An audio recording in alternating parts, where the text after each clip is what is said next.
ప్రయత్నం చేసినారు. మిత్రులారా, మీకు అందరికీ చరిత్ర తెలుసు. ఆనాడైనా ఏనాడైనా ఈవెన్ ఈనాడైనా తెలంగాణకు విలన్ నంబర్ 1 కాంగ్రెస్ పార్టీ అని మనవి చేస్తా ఉన్నా. మనందరికీ కూడా తెలుసు ఆ విషయం.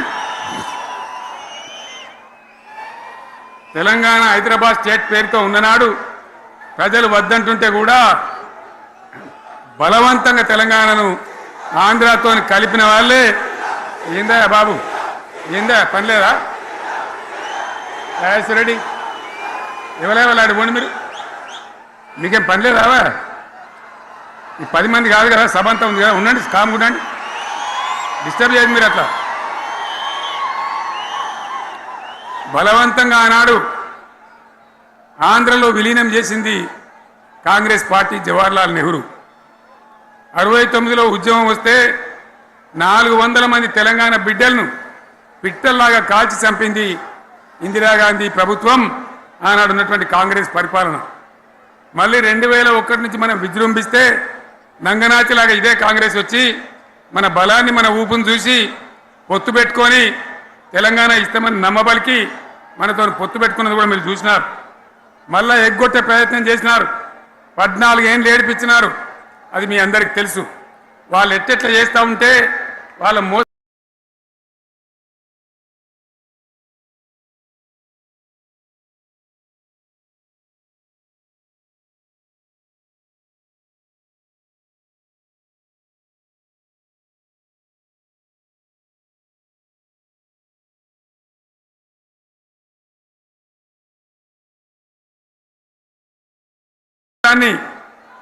కప్పేయడానికి నేను ఇదే జయశంకర్ పార్లమెంట్లో ప్రతిపక్షాలని కాంగ్రెస్ గొంతు పట్టుకుంటే అప్పుడు దిగివచ్చి తెలంగాణ కోసం ప్రకటన చేసిన విషయం మీకు తెలుసు. మళ్ళీ ప్రకటన వెనక్కి తీసుకొని మళ్ళా వెనుకకు పోయినారు. ఆ తర్వాత సకల జనుల సమ్మె కావచ్చు, సాగర హారాలు కావచ్చు, వంట వార్పులు కావచ్చు, అనేక రూపాలలో విజృంభించి మళ్ళీ భయంకరమైన పోరాటం చేసినాం. మళ్ళీ 3 ఏళ్ల తర్వాత వాళ్లకు రాజకీయ అవసరం ఏర్పడి ఆనాడు వచ్చి మళ్ళీ తెలంగాణ ఇస్తామని ప్రకటించి, వాళ్ళకి ఇష్టం లేకపోయినా తెలంగాణ సృష్టించినటువంటి ఆ సుడిగాడుపులుగా తట్టుకోలేమని భయపడి తెలంగాణ ఇచ్చిన విషయం కూడా మీకు తెలుసు. తదనంతరం ప్రజలు మనకు అధికారం ఇచ్చినారు. దాన్ని మనం ఏదో అధికారం అనుభవించడానికి తీసుకోలే, బాధ్యతగా తీసుకున్నాం. ఎంత బ్రహ్మాండంగా పనిచేసినాం. రాష్ట్రాన్ని మన చేతిలో పెడితే ఎక్కడున్న తెలంగాణను ఎక్కడ తీసుకొని పోయినాం. అనేక రంగాలలో ప్లీజ్ ఒకటే మాట. ఏ బాబు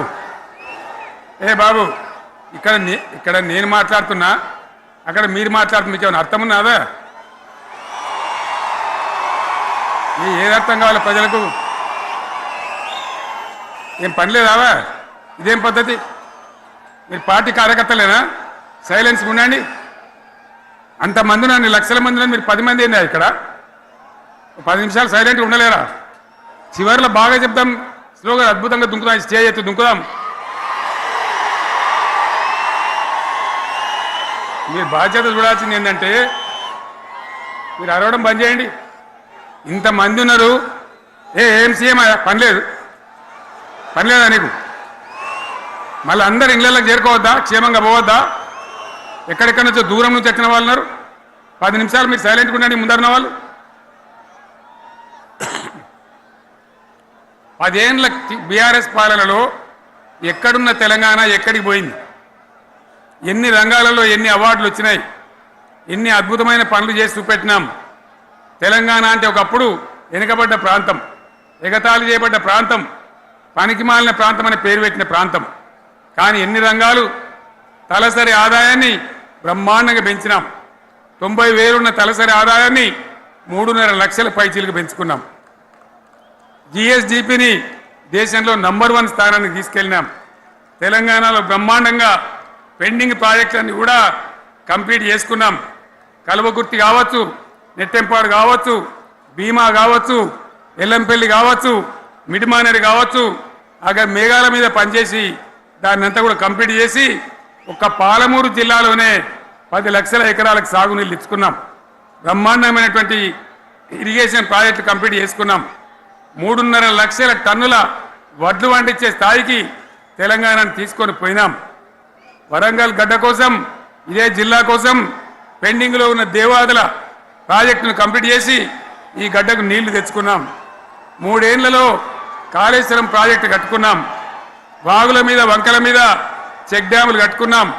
మిషన్ కాకతీయ పేరు మీద చెరువులన్నిటి పూడికలు తీసుకున్నాం. ఒక అద్భుతమైన తెలంగాణను తయారు చేసుకున్నాం. పడావు భూములన్నీ పంట పొలాలుగా మార్చుకున్నాం.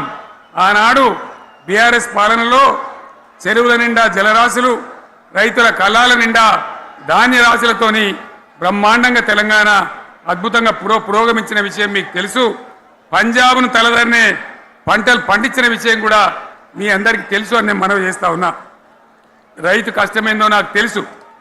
నేను స్వయంగా రైతును కాబట్టి రైతాంగాన్ని కడుపులో పెట్టి చూసుకున్నాం. మీ అందరికి ఒక మాట చెప్తా ఉన్నా. ఈ దేశంలో షేర్షా సూరి అని ఒక రాజు ఉండే. ఆయన కాలంలోనే రెవెన్యూ సంస్కరణలు తెచ్చినారు. నేను చెప్పే మాట మంచి వినాలి మీరు. చరిత్ర పొడుగుతో చూస్తే షేర్షా సూరి నుంచి స్వతంత్ర భారతం వచ్చిన తర్వాత ప్రజాస్వామ్య ప్రభుత్వాలు కూడా రైతుల దగ్గర రకరకాల శిస్తులు వసూలు చేసినారు. రైతుల దగ్గర డబ్బులు వసూలు చేసినారు. తహసీల్ రకాలు వసూలు చేసినారు.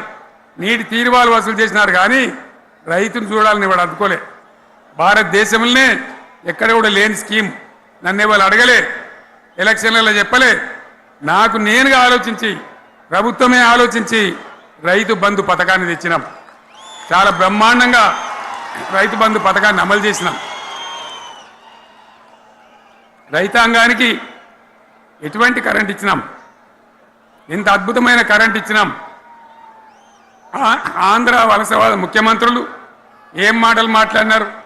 తెలంగాణ వస్తే కారు చీకట్లు అవుతాయి, మీకు కరెంటే రాదు, మీకు పంటలు పండియే రాదని చెప్తే వాళ్ళ నోర్లు మోయించేలాగా ఉత్తమమైనటువంటి ట్రాన్స్ఫార్మర్ కావాలన్నటువంటి, మోటార్లు కావాలన్నటువంటి నాణ్యమైన కరెంటును 24 గంటలు సప్లై చేసినాం. రైతు ఇంట్లో కూర్చుంటే పొలాల కాడ బోర్లు దుంకినాయి. మీరందరూ కళ్ళారా చూసినారు. నాకంటే ఆ విషయం మీకే ఎక్కువ తెలుసు. అదేవిధంగా రైతులు చనిపోతే 2 ఎకరాలు 3 ఎకరాలు ఉన్న రైతులు ఏముంటుంది, వాళ్ళకి ఆదాయం ఉండదు. వాళ్ళు చస్తే బీఆర్ఎస్ రాకముందు పట్టించుకున్న నాతుడు లేడు. అదే బీఆర్ఎస్ వచ్చిన తర్వాత రైతు బీమా ఇచ్చి వాళ్ళు చనిపోయినాక 8 రోజుల్లోనే వాళ్లకు రైతు బీమా అందే విధంగా ఆనాడు చర్యలు తీసుకున్నాం.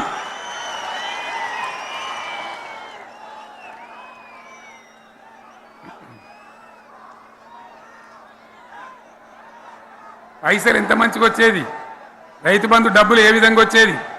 శనుకులు పడుతుంటే